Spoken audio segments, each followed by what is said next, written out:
Recording has begun. Assalamu alaikum wa rahmatullahi wa barakatuh. Today is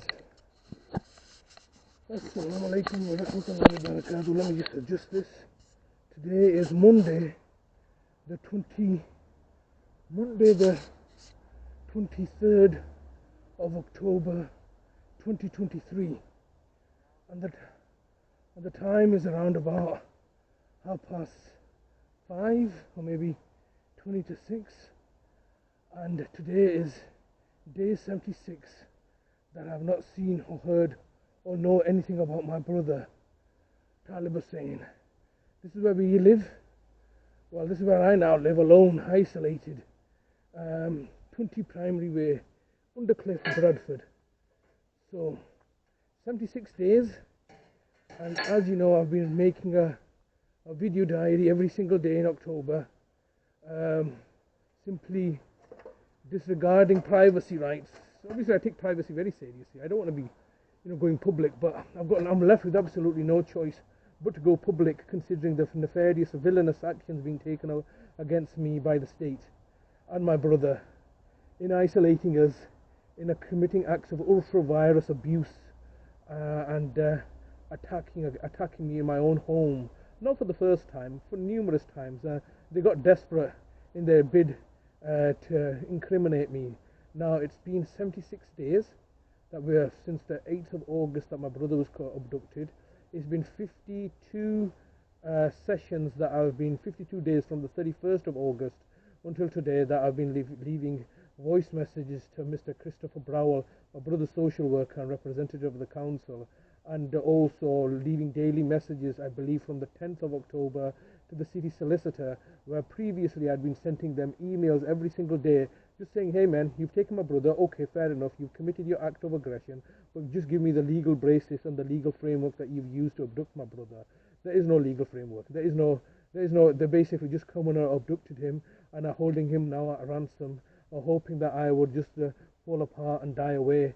But I'm still here fighting the good fight, doing as much as I can every day in order to ring them up and ask them to return my brother to me, because they simply can't just destroy families like this, as they have got used to doing with children and childcare services, stealing children and making a business out of fostering care.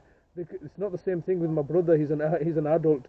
He requires a different level of care than children, and there are no foster parents that my brother can go into, a foster family, so they're going to try to create a care home and stuff. So anyway, the purpose of recording today is I've had another ray of good news, or ray of sunshine, or a teardrop of hope today. Today is a good day, and the reason it's a good day is because as I was coming out this afternoon around about 2:30, I came out to feed the chickens, and I had two people walking down the street, all of a sudden just walking down the street, and I was like, hey man, who are these guys? And they were looking at me and stuff, and I said, are you here to see me? And they said, yes we are.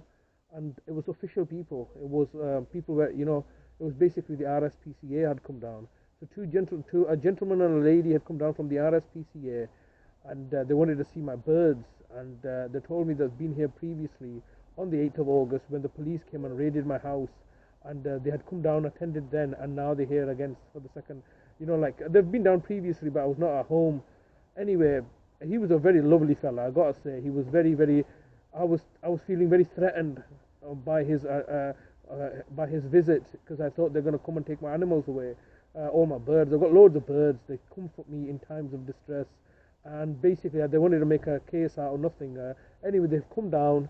They've I've allowed, because he was so nice, and he said he's been in already, and I explained to him my circumstances, that look, the house is not in the best of conditions. I ideally would not like people to come in, because it's we're going through a crisis in relation to the housing association and the local authority pursuing us and not giving us a tenancy agreement, and the house becoming dilapidated, and so I was not very comfortable with them coming in. But anyway, he was such a nice gentleman. He came inside, saw my pets, and said, yeah, no, we're all right, we don't have an issue with what you're doing.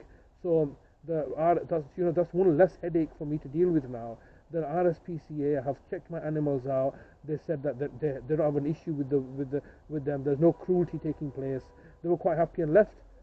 And so the question arises is that if if the RSPCA, which is an organization which is the Royal Society for the Protection of Animals, uh, RSPCA, yeah, RSPCA, Royal Society for the Protection of Animals, their job or profession is to ensure that there's no suffering taking place in animals. They've come down and given me the clean bill of health today, so there's no suffering taking place. Who the hell is the West Yorkshire Police and Bradford Council to come down and kidnap my brother on pretenses that I was neglecting him? The only reason I was in a state of neglect is simply because the local authority have stolen all our money, and we've got no money. They're basically barred us from NHS services. They're barred us from everything. They're basically looking to sabotage my caring responsibilities, my caring rights and responsibilities, because they all know that I'm charging them £1 million a week. I've told them this is a care home that I'm running. I don't need to register it with the Care Quality Commission because I'm not obliging myself to open it to the public. It's only to key members of my trust fund. So there's nothing wrong here. I'm simply charging the local authority who have a duty of care £1 million a week. Now, obviously, if they have to pay me £1 million a week, where's that money going to come from? It's going to come from the same budget that the West Yorkshire Police are using to get paid by the council. So there's a clear conflict of interest. They've taken my brother. I'm answering my police bail next week on Tuesday, the 31st at half 12 on the 31st of August 2023. I'm answering my bail condition. It'll be exactly 85 days then that I've not seen my brother, and we'll see if they charge me for neglect. Because that's all they've got me on so far is neglect of a vulnerable person in my care, my brother whom they've abducted. If they're gonna run with that charge, we'll see about that, because obviously I've got enough evidence to show that I'm completely innocent in this, and if there's any neglect taking place, it's been spearheaded by the local authority, who are negligent, malevolent, malign and incompetent, and cannot care, and the only reason it appears to be neglect is because you've taken all my brother's benefit money. So that's the first avenue. I'm just conscious of the fact that I wouldn't put it past them, because they get so desperate that they might plant something on me. So the only thing that they can plant upon me is either drugs or some sort of sexual immorality, like pedophilic videos, child pornography or something on my devices. Those are the only two things I'm thinking that they can execute. With regards to the drugs, that's just comical. If they try to plant drugs on me, they will just get caught out on this, because obviously I have nothing to do with drugs. I don't even have the money to get any illicit drugs or sell any illicit drugs. I don't even leave the house, so they can't get me on drugs. So that would be a stupid thing. They're desperate for me to ensure that they were desperate for me for them to discover that I do drugs. There's nothing. I hate drugs. I've got nothing to do with drugs, and so that's off the record. The other thing that they can plant is child pornography on my devices. That's a far more difficult one to prove. You can't prove, because they just put it on there, say we found it, and they're lying, bullshit. The police have access to enough child pornography that they must have collected from somewhere, put it on my devices that they've unlawfully taken from my house, and say that I'm a paedophile. That's the one that they can probably have a greater chance on. But obviously I'm countering this, because you can't just put something on a device. I've got no access to children. I'm obviously not a paedophile. I've got no sexual immorality on me for them to stick it on me. But we'll see about that, because they'll have to get IP addresses. They'll have to get a whole chain of when I got these stuff. Because I know that they've done this in the past with another gentleman called Peter Hofstadter in York, and it was the same CEO then, Kirsten England, of York Council then, who entrapped Peter Hofstadter with the same allegation that he was a paedophile, with loads of paedophile images on his computer. That's the only thing I'm fearful of, that they might put some, unlawfully put images or videos of child pornography or whatever on my devices. I can counter that as well, because obviously it's not just the case.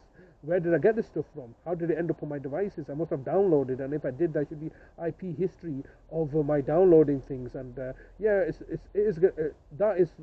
can be on anybody, innit? Just like they've got a Russell Bland on rape charges. You can just retrospectively make those charges, but it's difficult to prove and make it stick. But obviously those are the two things I'm worried about. But like I said, we'll deal with that next week. This week, at least there's one tick box off, which is that at least RSPCA aren't going to be bothering me anymore. We've still got ongoing court cases in regard to the tenancy agreement, or the lack thereof, where the local authority are looking to, make me homeless that way, or alternatively, this next week's police answering the police bail. But we'll see what happens. I mean, I'm still going to carry on regardless.